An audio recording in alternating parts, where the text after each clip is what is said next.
اس جملے کو سنتا ہے تو خوش ہوتا ہے کہ بندے نے میری تعریف کر دی، اور جو اللہ کی تعریف کرے اللہ پاک اس سے راضی ہوتا ہے۔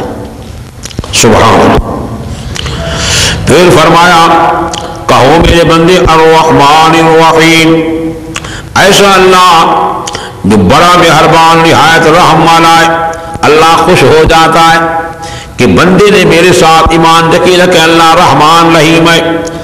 پھر کہتے ہیں مالک یوم الدین، دنیا کے اندر بھی بادشاہ ہوں اور مالک ہے دل جزا کا، یعنی دل قیامت کے جزا و سزا ہوگی تو سارے امور کا مالک مختار اللہ تو ہوگا۔ اللہ نہایت خوش ہوتا ہے۔ تو یہ ہے اللہ کے القابات اور اللہ تعالیٰ کی صفات کارسازی۔ جب بندہ اللہ کے دربار میں یہ سوال کرتا الحمدللہ رب العالمین الرحمن الرحیم مالک یوم الدین، اللہ خوش ہو جاتا ہے کہ بندے نے میری تعریف کا حق ادا کر دیا۔ اچھا، پھر اپنا تعلق بندہ کا بتلاتا ہے ایاک نعبد و ایاک نستعین، خاص تیری عبادت کرتے ہیں ہم اور خاص تجھی سے امداد مانگتے ہیں۔ اللہ میں تیرا بندہ ہوں، بندوں کا بندہ نہیں، رسول کا بندہ نہیں، فرشتے کا بندہ نہیں، جنات کا بندہ نہیں، قبر تھلے کا بندہ نہیں، میں خاص تیرا بندہ ہوں۔ جب بندہ اپنی ابدیت کا اقرار کرتا اللہ خوش ہوتا ہے۔ اللہ وَإِيَّاكَ نَسْتَعِينُ، اللہ بندے بھی تیرے ہیں اور منگتے بھی تیرے دربار پہ۔ سبحان اللہ، تیرے دربار سے سوال کرنے والے ہیں، تجھ ہی سے امداد مانگتے اور کسی سے امداد۔ اللہ تیرے دربار کے سوا ہمارا کوئی دربار نہیں، تیرے سوا ہم کو کوئی امداد دینے والا۔ اللہ خوش ہو جاتا ہے، اللہ کریم راضی ہو جاتے ہیں۔ یہ ہے تعلق بندے کا اپنے رب کے سامنے۔ اللہ اب درخواست کا مضمون آ گیا، یا اللہ، اللہ کریم خود فرماتے ہیں قولو قولو، سبحان اللہ، طریقہ خود سکھاتا ہے، قولو کہو میرے بندے ایاک نعبد و ایاک نستعین، قولو کہو میرے بندے اہدنا الصراط المستقیم، دکھا تو ہم کو راستہ سیدھا۔ ہاں یا اللہ آسان و سیدھے راستہ دکھا۔ دوسرا معنی چلا تو ہم کو سیدھے راستے پر، دو معنی۔ تیسرا معنی پکا رکھ تو ہم کو سیدھے راستے پر، تین معنی۔ دکھا تو ہم کو راستہ سیدھا، چلا تو ہم کو راستے سیدھے پر، پکا رکھ تو ہم کو سیدھے۔ ہاں یہ درخواست ہے، یا اللہ صراط مستقیم کی ہدایت فرما۔ صراط مستقیم کون سا راستہ ہے؟ صراط الذین انعمت علیہم، راستہ ان لوگوں کا کہ انعام فرمایا تو نے اوپر ان کے۔ اللہ جن پر اللہ پاک نے انعام فرمائے وہ چار جماعتیں ہیں، چار جماعتیں، من النبیین نبیوں کی جماعت، والصدیقین صدیقین کی جماعت، والشہداء شہیدوں کی جماعت، والصالحین صالحین نیک لوگوں کی جماعت۔ یا اللہ صراط الذین انعمت علیہم، راستہ ان لوگوں کا کہ انعام کیا تو نے اوپر ان کے، ان کا راستہ ہو۔ یہ غیر المغضوب علیہم ولا الضالین، نہیں غضب کیا گیا اوپر ان کے، نہ وہ گمراہ ہیں۔ یا اللہ تو نے انعام کیا منعم علیہم، نہ ان پر غضب نازل کیا گیا اور نہ وہ گمراہ ہیں۔ اس جماعت کا راستہ ہم کو دکھلا، نبیوں والا راستہ، صدیقین والا راستہ، شہیدوں والا راستہ، صالحین والا راستہ۔ یا اللہ وہ راستہ دکھنا، مغضوب علیہم والا راستہ نہ ہو، ضالین والا راستہ نہ ہو۔ یا اللہ ہماری یہ درخواست ہے کہ ہم کو سیدھے راستے پر پکا رکھ۔ یہ ہے جی مضمون درخواست کا، اس طرح دعا کیا کرے۔ اب مجھے بتلائیں یہ طریقہ دعا مانگنے کا کس نے سکھایا ہے؟ زور سے کہیں، کسی پیر پیغمبر یا کسی اور نے یہ طریقہ سکھایا ہے؟ نہیں، یہ طریقہ کس نے سکھایا؟ آپ اس ساری صورت کو دیکھو، کہیں موجود ہے کہ یا اللہ نبی کا واسطہ آئے، یا اللہ ولی کا واسطہ، یا اللہ علی کا واسطہ، یا اللہ کسی بزرگ کا واسطہ؟ نانا واسطے شاستے کی بات نہیں۔ اللہ اہدنا الصراط المستقیم، اللہ تجھے تیری صفات کا واسطہ، میری مسکینی کا واسطہ، میری کمزوری کا واسطہ، میں ان دو وسیلوں سے ساتھ اپنی کمزوری کو پیش کر کے، تیری صفات کارسازی کو پیش کر کے، تیری توحید کو پیش کر کے، تیری ربوبیت کو پیش کر کے، تیری رحمت کو پیش کر کے، یہ تیرے مالک و مختار ہونے کو پیش، اپنی عبدیت کا واسطہ، اپنی ذلت اور مسکینی کا واسطہ میں پیش کر کے عرض کرتا ہوں اہدنا الصراط المستقیم۔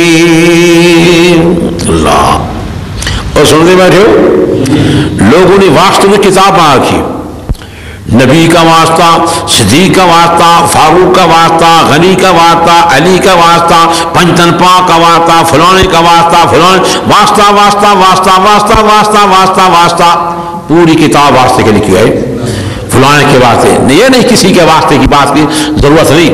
اللہ رحمان رحیم ہے، اللہ تجھے تیری رحمت کا واسطہ، اللہ تیرے علم کا واسطہ، تیری قدرت کا واسطہ، تیری شانوں کا واسطہ، تیری توحید کا واسطہ، اپنی عبدیت کا واسطہ۔ یا اللہ میں تیرا بندہ مسکین ذلیل ہوں، محتاج ہوں تیرے دربار۔ اللہ اللہ، اہدنا الصراط المستقیم صراط الذین انعمت علیہم غیر المغضوب علیہم ولا الضالین۔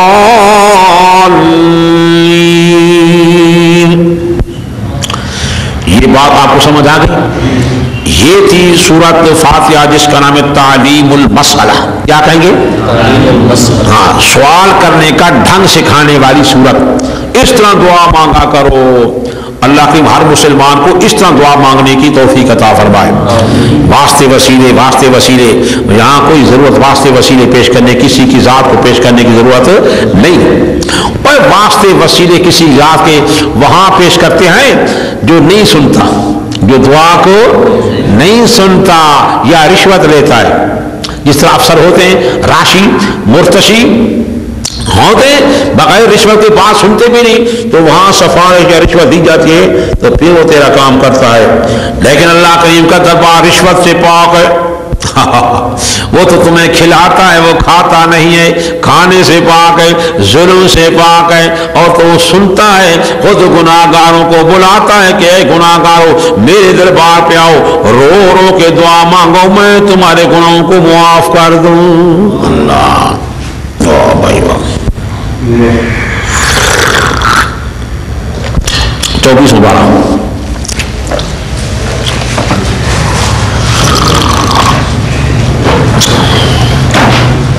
سورۃ زمر۔ قل یا عبادی الذین اسرفوا علی انفسہم لا تقنطوا من رحمت اللہ ان اللہ یغفر الذنوب جميعا انہ هو الغفور الرحیم۔ 651 نہیں، آیت نمبر 53 دیکھو۔ اللہ کریم فرماتے ہیں قل، اے میرے پیغمبر میرے گناہگار بندوں کو بلا۔ سبحان اللہ، گناہگار کہتے خدا میری سنتا نہیں۔ اس بات ہے علی حجویری کی قبر پہ گیا، ہے بابا علی حجویری، لوگ کہتے ہیں داتا، اور داتا خدا کی شان ہے، بندے داتا نہیں بن سکتے، یاد رکھو۔ اللہ اکبر، لوگوں کا دماغ خراب ہو گیا ہے، اللہ کی صفت اللہ کے بندے کو دے دی، اللہ کی اپنی شان ہے۔ داتا کا معنی دینے والا، ہر چیز دینے والا کون ہے؟ بیٹا دینے والا، بیٹی دینے والا، نفع دینے والا، عزت دینے والا، بادشاہی دینے والا، یہ ساری طاقت دینے والا، یہ ساری چیزاں دینے والا کون ہے؟ تو اس کو داتا کہو نا۔ تم نے ایک بندے کو جو مر گیا ہے اس کو داتا کہتے ہو، وہ خود تو اپنا ہر شے چھوڑ گیا ہے، اپنے بچے بیوی چھوڑ گیا، مال چھوڑ گیا، جائیداد چھوڑ گیا، دنیا بھی چھوڑ گیا.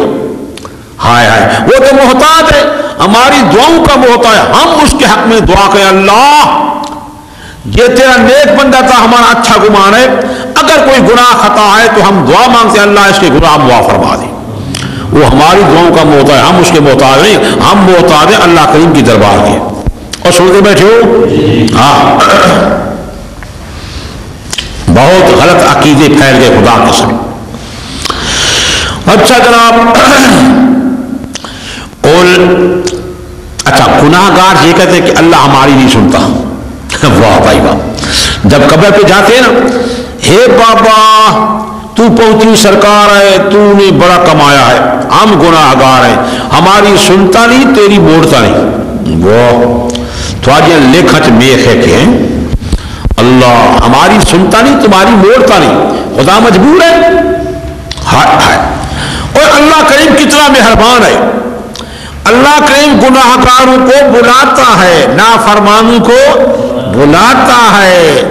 گناہ بھی دیکھتا ہے، روٹی بند نہیں کر دیتا، روزی بند نہیں کرتا، اولاد کا سلسلہ بند نہیں کرتا، اپنی زمین سے نیست و نابود نہیں کر دے، الٹا مہلت دیتا ہے اور پھر بلاتا ہے. سبحان اللہ. ایسا مہربان پیو ماں باپ نہیں دیکھا گیا، ایسا مہربان استاد نہیں دیکھا گیا، ایسا مہربان پیر نہیں دیکھا گیا، ایسا مہربان خان ملک سردار چودھری نہیں دیکھا گیا، ایسا مہربان کوئی بادشاہ وزیر نہیں کہ جس کی نافرمانی کرو پھر وہ خود تم کو برائے. ایسا مہربان نظر نہیں آئے گا. یہ صرف اللہ کی شان ہے. دیکھو اللہ کریم نے فرما میرے پیغمبر جناب محمد کریم علیہ الصلوۃ والتسلیم میرے بندوں کو بلا. کون سے بندے؟ آکے گناہ گار بندے، ان کو میری طرف سے بلا. کہ اللہ کریم بلاتے یا عبادی، اے میرے بندے. سبحان اللہ. یا عبادی، اے میرے بندے. کون بندے؟ الذین اسرفوا علی انفسہم، جنہوں نے اپنی جانوں پر ظلم کیا، زیادتیاں کی، جی کفر کیا، شرک کیا، نافرمانی کی، زنا کیا، چوری ڈاکہ، حرام خوری، حرام کاری کی، گناہ کر کر کے اپنی جان پر زیادتیاں کی. ان کو اللہ کریم بلاتا ہے یا عبادی الذین اسرفوا علی انفسہم، او میرے بندے گناہ گاروں جنہوں نے اپنی جانوں پر ظلم زیادتیاں کی. اللہ کریم ہم جو گناہ گار تو کیا فرماتا ہے؟ مالک فرماتے ہیں لا تقنطوا من رحمت اللہ، مت نا امید ہو اللہ کی رحمت سے. ہاں آؤ میں رحمان رحیم. اللہ میرے دربار پہ آ جاؤ، اللہ کی رحمت سے نا امید نہ ہو. پھر کیا کریں؟ اللہ کے فرماتے استغفروا ربکم ثم توبوا الیہ، بخشش مانگو اپنے رب کریم سے اپنے گناہوں کی، جو گناہ تم نے کہ سب سے توبہ طیب ہو جاؤ اور معافی مانگو. کفر سے توبہ طیب ہو جاؤ، شرک سے توبہ طیب ہو جاؤ اور اللہ کی طرف رجوع کرو. پھر اس گناہ کے قریب نہیں جانا. جتنے شرک کیے ہیں، جتنے کفر کیے ہیں، جتنی نافرمائیں، سب گناہوں سے توبہ طیب ہو جاؤ، اللہ کریم سے معافی مانگو. اللہ کے فرماتے میں وعدہ کرتا ہوں ان اللہ یغفر الذنوب جميعا، بے شک اللہ کی بخش دے گا سارے کے سارے گناہ تمہارے. کیوں جی؟ کہ اس کی شان ہے انہ هو الغفور الرحیم. اللہ بے شک وہ اللہ ہی ہے، بہت بخشنے والی ذات ہے، بڑی مہربان ذات ہے. اب جو خود بلائے اور سمجھو مسئلے کو، جو اللہ کریم گناہ گاروں کو خود بلائے وہاں کسی واسطے وسیلے کے پیش کرنے کی ضرورت ہے نہیں. زور سے بولے. یہ شکر کرو کہ اللہ کا قرآن ہے. اللہ کا قرآن یہ راستہ ہمیں بتلا رہا ہے، یہ اللہ کا نور ہے. قرآن نہ پڑھو گے تو پھر کسی کا واسطہ، فلاں کتاب، فلاں رسالہ، فلاں مولوی صاحب جو کہتا ہے، فلاں پیر صاحب جو کہتا ہے، فلانے کا واسطہ دو، فلانے کا واسطہ دو تو کام بن جائے گا. اللہ کریم فرماتا ہے میرا قرآن پڑھو، اپنے ایمان یقین کو بناؤ، مجھے اور کسی کی ذات کے وسیلے کی پیش کرنے کی اور تیرے رونے کی ضرورت ہے، تیرے آنے کی ضرورت ہے۔ تو میرے دربار پہ آ تو صحیح، مجھ سے مانگ تو صحیح، میرے ساتھ تعلق بنا تو صحیح، تو آنسو بہا تو صحیح، اور جھولی دامن پھیلا تو صحیح۔ خدا کی قسم اللہ کے فرماتے ہیں تیرے رونے کی ضرورت ہے، میں تیری دعا کو قبول کر کے جھولی کو بانٹ دوں۔ انہ هو الغفور، ہاں اللہ اللہ۔ آدم علیہ السلام کے بیٹے ہیں ہم نا، آدم علیہ السلام رو رہے تھے، اما ہوا بھی رو رہی تھی، دونوں رو رہے تھے۔ اللہ اکبر۔ اللہ کریم نے دونوں کی دعا سنی، قبول کی، اور ایسی دعا قبول فرمائی۔ توجہ فرمائی، یہ مقام عرفات ہے، جبل الرحمت کی پہاڑی ہے، سبحان اللہ۔ ہمارا ابا ہماری اماں رو رہے ہیں کھڑے ہو کر، اللہ کریم نے توبہ ایسی قبول کی کہ قیامت تک کے واسطے قانون بنا دیا کہ آئے میرے پیارے آدم، قیامت تک تیری مومن اولاد یہاں آئے گی اور تیری سنت ادا کرے گی، کھڑے ہو کر کے مجھ سے رو رو کے دعا مانگیں گے، مجھے اپنی ذات کی قسم میں سب کے گناہ معاف کر دوں گا۔ یہ مقام عرفات میں وقوف عرفہ جو کرتے ہیں، یہ آدم علیہ السلام کی سنت ادا کریں۔ ربنا ظلمنا انفسنا وان لم تغفر لنا وترحمنا لنكونن من اور سنتے بیٹھے ہو، چلو ہاں جی، یہ ایک نام تھا تعلیم المسئلہ سورۃ فاتحہ کا، جو میں نے آپ کے سامنے پیش کر دیا۔ اب دوسرا نام سورۃ فاتحہ کا دوسرا نام جو مشہور ہے، جو بہت مشہور ہے، وہ ام القرآن۔ ام کا معنی یہاں اصل اور خلاصے کا ہے، قرآن مجید کا خلاصہ، قرآن مجید کا خلاصہ، نچوڑ۔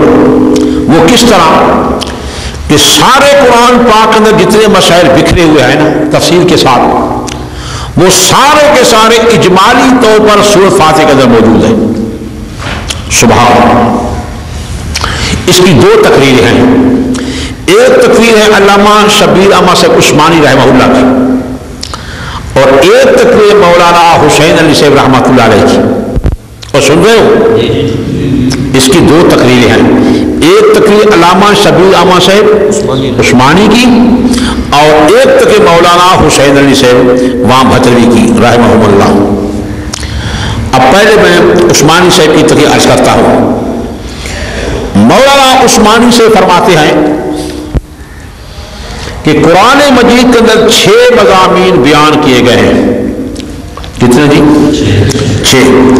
نمبر 1 توحید، نمبر 2 رسالت، نمبر 3 قیامت، نمبر 4 احکام، نمبر 5 ماننے والوں کے احوال، نمبر 6 نہ ماننے والوں کے احوال۔ کتنے مضمون ہو گئے؟ پھر لکھ لیں، مولانا عثمانی صاحب رحمہ اللہ فرماتے ہیں کہ قرآن مجید کے اندر جتنے مسائل پھیلے ہوئے ہیں نا، وہ 6 قسم کے ہیں۔ ایک مسئلہ توحید باری تعالیٰ کا، اللہ تعالیٰ کی توحید کا مسئلہ بڑا مفصل۔ نمبر 2 رسالت انبیاء علیہ السلام کی۔ نمبر 3 قیامت کے مسئلے کو بڑا کھول کے بیان کیا۔ نمبر 4 احکام، مردوں کے عورتوں کے احکام، بادشاہوں کے رعیت کے احکام، اچھا۔ اور نمبر 5 ماننے والوں کے احوال، جن لوگوں نے اللہ کی توحید کو مانا، نبوت کو مانا، کتابوں کو مانا، ان کے کیا احوال۔ اور نمبر 6 نہ ماننے والوں کے احوال، جو نہیں مانتے ان کے احوال دنیا اور آخرت کے۔ یہ 6 مضمون جو قرآن پاک کے اندر تفسیر کے ساتھ پھیلے ہوئے ہیں نا، وہ سارے کے سارے اجمالی طور پر قرآن مجید کی اس سورۃ فاتحہ کے اندر چھوٹی سی سورۃ کے اندر موجود ہیں۔ اب سمجھو، اس بات اس کو ام القرآن کہتے ہیں۔ اب دیکھو، الحمدللہ رب العالمین الرحمن الرحیم، اس کے اندر توحید ہے۔ الحمدللہ، یہ پہلا مسئلہ آ گیا، توحید باری تعالیٰ۔ الحمدللہ، تمام تعریفیں، تمام حمدیں، تمام شکرانے، تمام صفات الوہیت، تمام صفات کارسازی ثابت ہیں واسطے اللہ کے. ہاں خالق بھی اللہ، مالک بھی اللہ، مشکل کشا بھی اللہ، حاجت روا بھی، دعا پکار سننے والا بھی اللہ، حالات کو جاننے والا بھی. ہاں یہ ساری صفات کارسازی ثابت ہے واسطے اللہ کے. کون اللہ کہ رب العالمین، جو مالک ہے سارے جہانوں کا، مختار کل ہے، مشکل کشا ہے، حاجت روا ہے سارے جہانوں کا. یہ توحید ہے. کوئی حاجت روا نہیں سوائے اللہ کریم کے، کوئی مشکل کشا نہیں سوائے اللہ کریم. الرحمن بڑا مہربان، بن مانگے دینے والی ذات، مانگو تو خوش ہونے والی ذات. الرحیم نہایت رحم والا، نہ مانگو تو ناراض ہونے والی ذات. سبحان اللہ. ایسا بادشاہ مہربان کہ نہ مانگو تو ناراض ہو. وہ کہتے مانگو تو میں خوش ہوتا ہوں، نہ مانگو تو میں ناراض ہوتا ہوں. 24واں پارہ پڑھ لیں. حامی مومن شاباش. وقال ربكم ادعوني استجب لكم إلا الذين يستكبرون عن عبادتي سيدخلون جهنم داخرين. آیت نمبر 60. آیت نمبر 60 صفحہ نمبر 664. 664. دیکھو جی. وقال ربكم، فرمایا تمہارے رب نے، تمہارے رب کا عام اعلان ہو گیا. یہ مولوی پیر کا اعلان نہیں ہے، یہ نبی اور فرشتے کا اعلان نہیں ہے، اللہ کا اعلان ہے. قال ربکم، تمہارے رب کا اعلان. ادعونی، مجھ سے مانگو اور مجھے پکارو، اوروں کو نہ پکارو. ادعونی، مجھ سے مانگو، جو چیز بھی مانگنی ہے مجھے پکارو. استجب لکم، میں تمہاری دعا سن کر قبول کر کے جھولی بھر دوں گا. سبحان. کہو اللہ نے سچ فرمایا. اللہ نے تمہارا کام مانگنا ہے، دینا کام اللہ کریم کا ہے، لیکن دیتا اپنی مرضی سے ہے. دیتا اپنی، تمہاری مرضی نہیں چلے گی، کہ وہ علیم حکیم ہم نادان جاہل ہے. اللہ کریم فرماتے ہیں تمہارا کام تم مانگتے رہو، مانگتے رہو، میں دوں گا، میں دعا قبول کروں گا. تو فرمایا میں خوش ہوتا ہوں، میں راضی ہوتا ہوں جو مجھ سے مانگے. ان الذین یستکبرون عن عبادتی، بے شک وہ بندے جو منہ موڑتے ہیں میری عبادت یعنی میری پکار سے. ہاں جو مجھ سے نہیں مانگتے، فرشتوں کو پکارتے ہیں، نبیوں کو پکارتے ہیں، ولیوں کو پکارتے ہیں، مردوں کو پکارتے ہیں، مجھ سے نہیں مانگتے تو میں ان پر ناراض ہوتا ہوں. سیدخلون جہنم داخرین، آن قریب داخل ہوئیں گے جہنم میں ذلیل ہو کر کے. اللہ جو خدا کو چھوڑ کے، اللہ جو اللہ کریم کو چھوڑ کے اللہ کی مخلوق سے مانگتا ہے ما فوق الاسباب، تو اللہ کریم ان پر ناراض ہوتا ہے. اللہ اتنا ناراض کہ اگر اسے توبہ نہ کی مر گیا تو سیدھا جہنم میں جائے گا. فَيَدْخُلُونَ جَهَنَّمَ دَاخِرِينَ. آئیے جی، الحمدللہ سے لے کر الرحیم تک یہ توحید کا بیان ہے اجمالی طور پر. اب آگے مالک یوم الدین، ایسا اللہ جو مالک کے سارے امور کا دن جزا کے. یہ قیامت کی طرف اشارہ ہو گیا. یہ دوسرا مسئلہ ہے قیامت کا. تجھ ہی سے مانگتے ہیں ہم، یہ عبادت کی قسمیں آ گئی تو یہ احکام آ گئے. اہدنا الصراط المستقیم، دکھا تو ہم کو راستہ سیدھا. صراط مستقیم کے اندر یہ احکام آ گئے، شریعت کے احکام، یہ سیدھا راستہ ہے. ہاں جی. تو تیسرا مسئلہ آ گیا احکام کا. فرمایا صراط الذین انعمت علیہم، راستہ ان لوگوں کا جو تو نے انعام کیا اوپر ان کے. اس کے اندر دو مسئلے آ گئے، ایک نبوت کا مسئلہ بھی آ گیا، ایک ماننے والوں کے احوال بھی آ گئے۔ جو جماعتیں جن پر اللہ نے انعام کیا، پہلی جماعت نبیوں کی، تو مسئلہ نبوت کا آ گیا، اور جو مانتے ہیں ان پر خدا کا انعام ہوتا ہے، یہ ماننے والوں کے احوال آ گئے۔ جو خدا کی توحید کو مانتا ہے، نبی کی نبوت کو مانتا ہے، کتاب کو مانتا ہے، اس پر خدا انعام کرتا ہے۔ تو ماننے والوں کے احوال بھی آ گئے، نبوت کا مسئلہ بھی آ گیا، احکام بھی آ گئے۔